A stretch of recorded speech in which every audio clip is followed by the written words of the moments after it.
同款政治方面的消息來講，台中市長盧秀燕今日暗時就要對桃園機場起飛，要展開伊11天訪問美國的行程。不過，國民黨的立委余富定表示講，有僑胞在頂前，指出講有受到僑委會關心，希望因莫出席盧秀燕華府的僑宴。對這個講法，僑委會是否認相關說法。講將同這個時陣呢，高雄市長陳其邁嘛宣布講，今日下晡就會率領市府團隊去到美國來訪問，嘛受邀參加回答 GTC 的年會。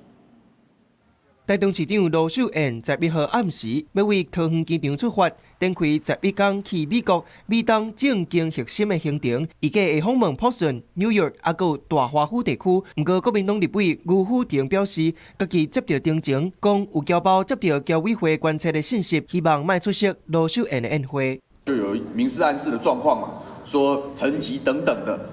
這個顯然有想要影響出席意願的意圖，那就希望這中間不要有人做指手畫腳，不要有人去做文章，讓這些不管藍綠的政治人物都能夠得到僑民一視同仁的歡迎跟對待。余富定批評僑委會對無共政治立場存在有差別態度，佮講足儕僑胞對僑委會做法感覺真不滿。不過僑委會委員長施家清否認相關的講法，強調絕對不會影響任何民間僑胞的自主活動。華府的主辦單位昨天也看到這個新聞，打電話給我，他說